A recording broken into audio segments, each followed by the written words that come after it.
भाई जो गुरु बचन पे डट गए, कट गए फंद 84 के।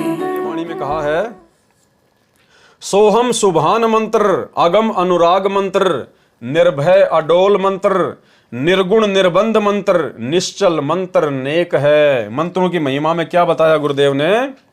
परमेश्वर द्वारा जो मंत्र मुझे संत गरीबदास जी को प्रदान किया गया है। अब देखो, ये जो वाणियां हैं, ये वाणियां लिखी हैं आदरणीय गरीबदास जी महाराज जी ने। और आदरणीय गरीबदास जी महाराज जी कौन थे, ये आपको पहले के वीडियो में स्पष्ट हो चुका है। वे स्वयं ही सतगुरु रामपाल जी थे, स्वयं ही वो कबीर परमात्मा थे। उन्होंने वाणियां केवल आप और हम भक्तों के लिए लिखी हैं, अपने लिए नहीं लिखी उन्होंने वाणियां, हम बिचली पीढ़ी वाले भक्तों के लिए लिखी हैं। तो यदि हमने इन वाणियों के सरलार्थ को समझना है तो संत गरीबदास जी की जगह पर आप और हम भक्तों ने अपने आप को फिट करना होगा। संत गरीबदास जी का तो केवल ठप्पा लगा है कि वाणियां संत गरीबदास जी ने बोली हैं, बाकी संत गरीबदास जी की जगह आप और हम भक्तों ने अपने आप को रखकर एक भगत की भूमिका में इन वाणियों को समझना पड़ेगा। तो परमेश्वर द्वारा जो मंत्र मुझे प्रदान किया गया, यानी आप और हमें वर्तमान में परमेश्वर यानी सतगुरु रामपाल जी के द्वारा जो मंत्र प्रदान किया गया है, सतनाम और सारनाम, वह कल्याणकारक सोहम मंत्र है। और इससे अन्य जो मंत्र सार शब्द है, वह अगम अक्षर पुरुष से आगे परम अक्षर ब्रह्म का मंत्र है, पूर्ण परमात्मा का मंत्र है। अनुराग प्रेम लगन का मंत्र है। यह मंत्र जीव को निर्भय करता है, जीव को भय रहित करता है, अडोल मार्ग से विचलित नहीं होने देता, क्योंकि इस वास्तविक भक्ति मंत्र की प्राप्ति के पश्चात जीव को अनेकों चमत्कार होते हैं, जिस कारण से साधक दृढ़ रहता है, वह डामाडोल नहीं होता। यह मंत्र निर्गुण अर्थात दिखता है जैसे नकली है, परंतु यह निर्बंध अर्थात काल का बंधन समाप्त करने वाला, शतलोक में स्थायी करने वाला है। ये मंत्र दिखाई तो ऐसे देंगे जैसे नकली से हैं, नॉर्मल से मंत्र हैं, लेकिन इनके अंदर इतनी पावर है कि इन्हीं मंत्रों के जाप से हम इस काल के लोक से निकलकर सतलोक जा सकते हैं। सतलोक में स्थायी करने वाला नेक अर्थात शुभ मंत्र है। आगे वाणी, गैबी गुलजार मंत्र, निर्भय निराधार मंत्र, सुमृत सुकृत मंत्र, अगमी अबंध मंत्र, अदली मंत्र अलेख है। गैबी गुलजार अर्थात जो मंत्र सत्य भक्ति की साधना का मंत्र है, गैबी गुलजार अर्थात गुप्त है, यानी इन मंत्रों को केवल कबीर परमात्मा सतगुरु रामपाल जी परमेश्वर जी ने ही आविष्कार करके आप और हमें दिया है।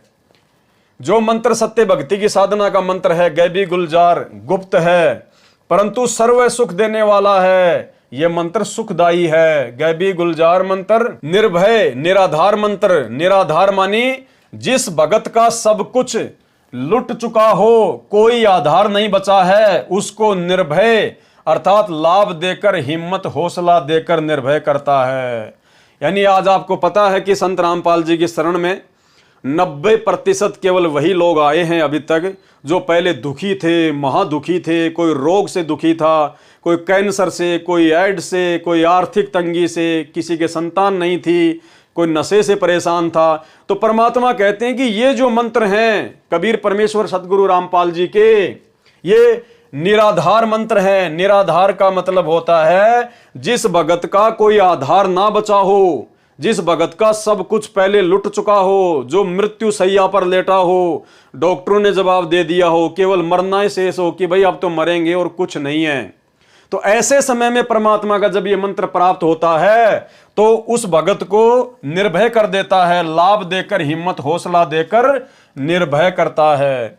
जो सुकृत, जो सर्व कार्य सिद्ध करता है, सुमृत सुकृत मंत्र जो सर्व कार्य सिद्ध करता है। सुकृत मानी सर्व कार्यों को सिद्ध करना का सुमृत जाप करते हैं, वे अगमी अबंध गम रहित अर्थात शोक रहित तथा मुक्त हो जाते हैं।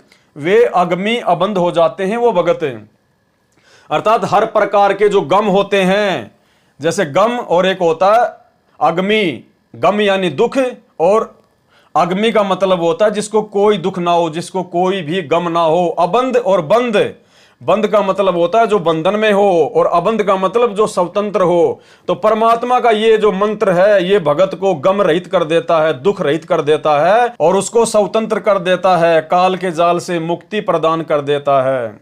वे अग्नि अबंध गम रहित अर्थात शोक रहित तथा मुक्त हो जाते हैं।